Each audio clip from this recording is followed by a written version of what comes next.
That's an alien. Over them concrete. Spaceship. Oh, there it go. Look how round it is.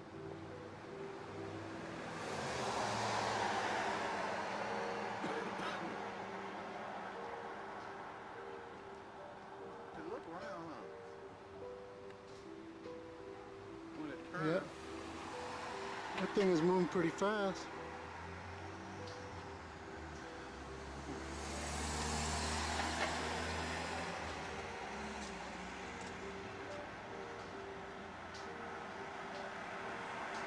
Well, this camera gets it good.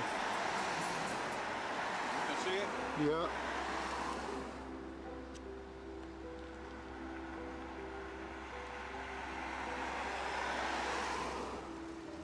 It's moving, moving, moving, moving. There it goes. Where'd it go?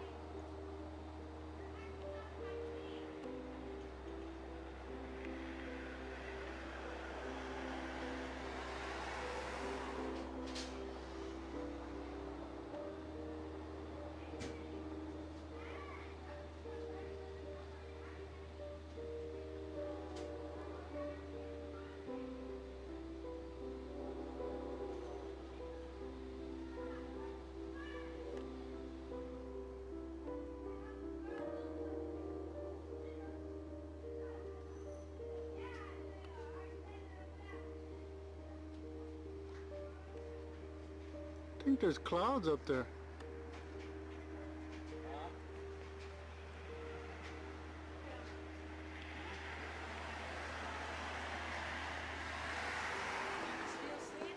Yeah.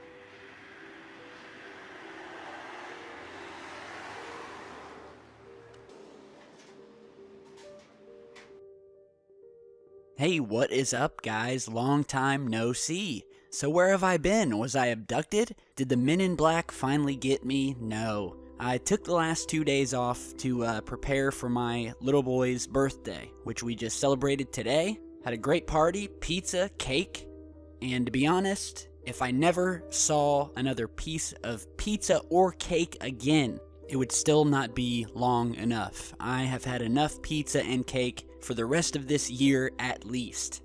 But it was a fun day, so I took a couple days off. We are back though. We're going to have back-to-back videos every single day this week. A lot of stuff to catch up on. The first of which is this new, very mysterious video that was recorded back in 2003, way before YouTube, way before there was even an outlet to send your UFO videos to. And of course, way before the days where you could hang a toy lightsaber from a string in a tree and claim that it was an alien craft, like some of our competitors. And so this video has just sat on a VHS tape all of these years before finally a viewer of ours found our channel. He captured this amazing black saucer-shaped craft. He sent me an email, and basically his father-in-law had asked him to come over and check out the progress he was making working on his RV. So he was over there hanging out and noticed this very strange object sitting in the sky. Not only that, and you guys probably saw this too, but there's actually another object. We have this black saucer sitting in the sky, and then above it we see what almost looks like a white light or white orb that looks to be at some points moving along with the object, and then at other points from what I can see, the white light stops in the sky as the object continues moving forward. The source described the object as something shiny or chrome looking above the black object. He began recording this. He ran in and grabbed a tape. This was back in the days of the 8mm and VHS tape camcorders. Not like we have today, where you can simply whip out your phone. No, you had to go and actually get a tape, put the tape in the video camera, hit the record button, and that's how you got footage. And so a few years after filming this, he bought a device that allowed him to transfer the tape to a DVD. So that's what you're seeing here. Here are some still shots of this object. And as you probably noticed through the video, this camera seems to have a hard time focusing in on this object, particularly when it would be going behind trees and things like that. Technology was a little bit more stubborn back then. Although the source who was recording it said that he honestly thought that the object had some sort of cloaking device around it, that he could see this sort of shimmering, glowing effect around the object where it would almost disappear and then reappear to his naked eye, not just the camera. So he thought that this may have been some sort of cloaking mechanism. But nonetheless, this is a gem. You know, it's an exciting time when we get one of these gems from the past, from back in the days where when people recorded a UFO sighting, it was basically just for them. There was no intention behind it. And so for that, I would like to thank the source of this footage. Let me know what you guys think and if you've seen something similar. This definitely looks like your typical saucer-shaped design. And it is also not the first time that we have witnessed a craft and also noticed a secondary craft either trailing behind it or hovering high above it. So again, let me know what you guys think. Pretty mysterious. Here's a new piece of footage out of San Diego of some more of these lights that we've been capturing all over the world, sitting in the sky, 2 by 2. I'm talking about the pairs of lights that we're seeing everywhere. So check this out.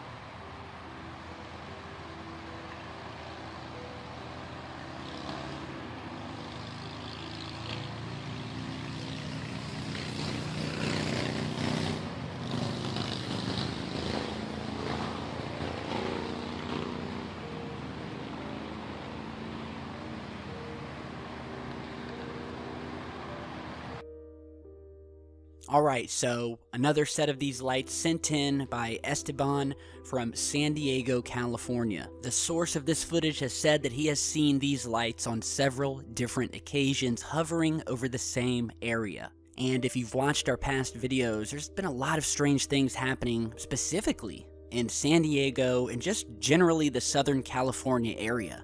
And I'm not just talking strange lights in the sky, but also strange sounds in the sky being heard by thousands really all over California. When it comes to the strange sounds, those are being heard all along the coast, from Southern California all the way up toward Washington. We've also been seeing a lot of strange sightings out on the ocean, on the coast. A lot of USO activity, as we like to call it. But we've been seeing a lot of these pairs of orbs, which always seem to appear 2 by 2 in every piece of footage we get. So let me know what you guys think. This just keeps getting stranger and stranger. And I wonder what the purpose of these lights are. Are these scout ships? Are these something completely, entirely different? Are these some sort of abnormalities happening in the space-time continuum? Are these portals? I don't know, but I keep seeing the same 2 orbs sitting in the sky all over the world. So, big thanks to the source again for sending that in. Now, I want to show you guys some very interesting new Mars photos taken by the rover. There's been a lot of strange things lately captured on the Martian surface. The first of which comes from this image here. I will put the link to it, as always, down in the video description. And we have here what looks like almost a piece of machinery, possibly an ancient relic. We've talked about the fact that there would seem to be a lot of anomalous structures, relics, ruins, from a time when Mars was just like Earth, and likely was inhabited. And so we found a lot of strange things. A lot of machinery, a lot of statue pieces, which again, that's another part to this video we'll get to in a minute. So here's the photo, and I want you to take your attention up here to the right hand corner. So we'll go ahead and zoom in here, where we have this almost circular, it looks like a large sort of cylinder shaped block. I mean, it doesn't blend in with the other rocks that have very sharp right edges, a lot of sharp pointy edges. And you're seeing the zoomed in version here. Here's the object, and I want you to look at the detailing on this thing that's wrapping around it. These markings I mean, this looks like possibly hieroglyphs or a part of a machine of some sort. I mean, look at it. Look at this square that seems to be carved right into the side of it. And just look at the detail of it. Look how strange it looks. I mean, you can look at the surrounding rocks, and you can see how smooth the other rocks are and the other terrain. I mean, it's all pointed, square, or triangular-shaped rock, smooth on the surface. And then you have this strange, almost what looks like a cylinder block cut out with these straight lines and designs carved into this thing, wrapping around it. And just really makes you wonder, if only we could get a closer shot of these things. Here we have a satellite photograph of the Martian surface. This is taken from an app that you can download on your phone, and it's called the Mars Globe app. And it's very similar to Google Earth, where you get a 360-degree view of Mars. You can zoom down to the surface. And I was tweeted this mysterious picture of something sitting, I mean, either over or down on the surface of Mars. And obviously, it's plain as day, sticks out like a sore thumb here. And this picture is taken from the Planum Australis region on Mars, so you can check this out for yourself using the app. And check out this strange black rectangular shaped object sitting in the middle of the screen here above Mars. Let's go ahead and zoom in. And this is by far one of the best I've seen. I mean, look at this. What could this be? And as I'm looking at this, from my view, this thing looks to be very close to the surface, because you can see what looks like a shadow underneath the object. This object looks sort of more a brownish black, and again, it does have some definition to it, and it does have what looks like a shadow underneath it, which gives the impression that whatever this thing is, it's much closer to the surface. So, great find by the viewer of ours who sent this in. Check this out yourselves. Again, in the Planum Australis region on Mars. Check it out. Now, speaking on the hunt for extraterrestrial life, if you remember a while back, we were talking about the new alien hunting telescope. The world's largest radio telescope, in fact, that was being erected by China. Well, that new telescope has just gone live and is now online and searching. It is called the FAST, F-A-S-T telescope, located in rural Guizhou, a province in the southwestern regions of China. China's reasoning for building the 1.2 billion yen telescope leads back to their own interest in alien life. And you really gotta wonder, what does China know that we don't? What has their government found regarding the alien phenomenon? And what is their military hiding? Because like anything, you have to have a good reason, and governments, especially governments like that of China, who have already got their hands tied dealing with overpopulation, food and water shortages, and a whole list of other things that they could put their money to, no one spends that much money without good reason. And so they've built this billion-dollar telescope that took 4 years to finally finish. Now, on a side note, if you remember our last video where we were talking about this, there was a lot of controversy because in order for China to build this telescope, they displaced and kicked out about 10,000 residents who were living in the area due to the fact that they were within 3 miles of the telescope. So they didn't want anybody near it. They kicked these people out, so that caused them to get a lot of heat. But you know what? As long as we have other countries, other superpowers, also getting into the game, hunting for intelligent life, then I'm all for it. Good for them. And hopefully, when they actually find evidence, they will not keep it from us like some government people over here in the good old US of A. Now, lastly, before we end this video, I'd like to go back to the area in which we were talking about at the beginning of this video when we showed you the 2003 footage, and we were talking about UFO sightings that have happened pre-YouTube, pre-internet, where there have been mass UFO sightings and alien visitations where there was no video camera involved, but just the experiences of the people who were there witnessing it.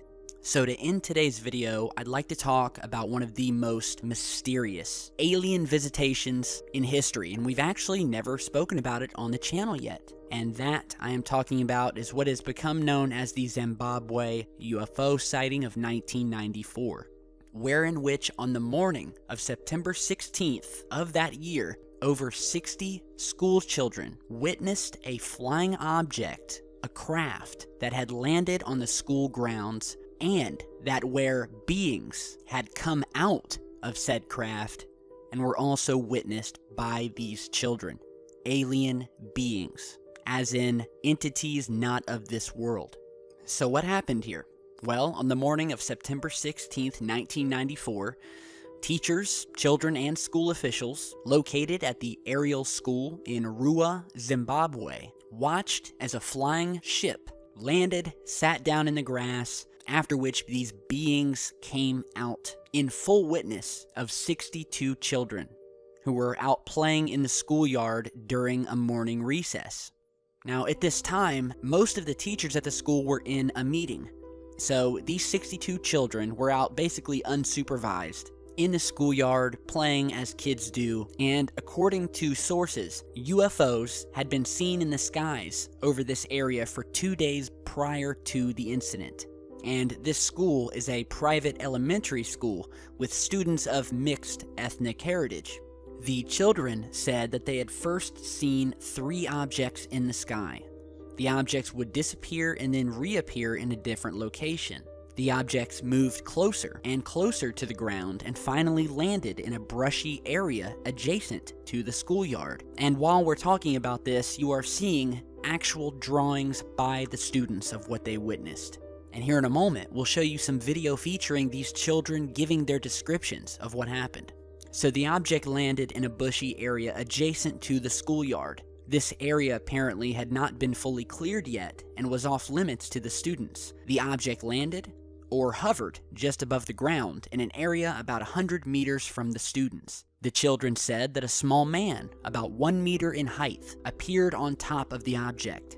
The little man, who was described as having a scrawny neck, long black hair, and huge eyes, walked a short way across the ground toward the students. When he noticed the children, he vanished and then reappeared at the back of the object. The object then took off and vanished. The smaller children were very frightened and cried for help. They believed that the little man was a demon who would eat them, and this goes back to legends, specifically to the black African children who have been told these legends of something called the Tokoloshis, or the demons who eat children. So the children ran to a nearby teacher who was operating at a candy stand near the school and explained to her what happened. The next day, a woman named Cynthia Hind, who was at that time known as Africa's foremost UFO investigator, went to the school, wherein which beforehand she had asked the headmaster of the school, Colleen Mackey, to have the children draw pictures of what they had seen. When she arrived at the school, she was given about 35 drawings from the children, all of which showed the same object and alien being. The headmaster of the school affirmed that he believed that the students were telling the truth. And remember, these are kids aged 5 to 12. And this was also in a very rural part of Africa back in the early 90s. And most of these kids, if not all of them, did not have access to radios or televisions, and for that matter, really didn't know anything about aliens or UFOs or anything of that kind. Furthermore, one little girl told investigators, and I quote, "I swear by every hair on my head and the whole Bible that I am telling the truth." Dr. John Mack, the abduction researcher, and his associate went to Rua and spent 2 days interviewing and counseling 12 of the children and their parents.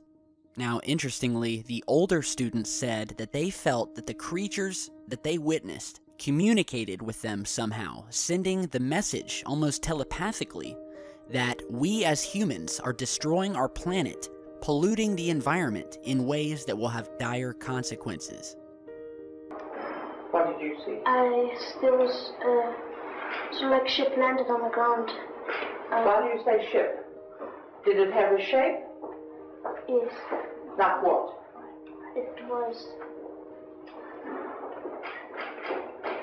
It had a round top and it was flat like that around the sides.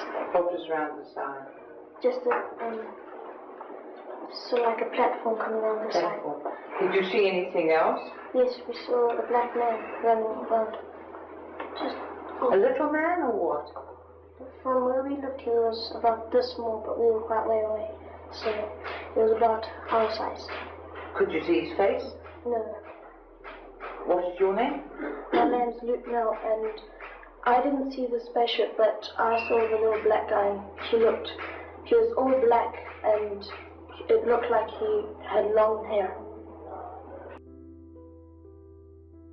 Now, I will put the link to this full interview down in the video description, and I highly suggest that you all go check it out and watch it. This is one of the most amazing, undebunkable, and well-known sightings that we have on record. These children who witnessed these objects and these beings were telling the truth about what they saw, and even years later to this day have not changed their story. It is one of the most well-documented alien visitations that we have ever seen, and it remains to this day a very mysterious footnote in the history of ufology. And yet another piece of evidence allowing us to proudly state with confidence that this work is not in vain, and that our search and fight for disclosure is very much worth the stress and skepticism and hate that we sometimes get from outside sources, and sources that would like very much to keep us quiet. So check that interview out. Let me know what you guys think about everything else we've spoken about in today's video. Be sure to share, like, and subscribe on your way out. I really appreciate it. If you have your own footage, email it to me. My contact info is down below in the video description. Thanks for stopping by. It's good to be back, and I'll see you all with much more in just a bit. Stay safe, guys.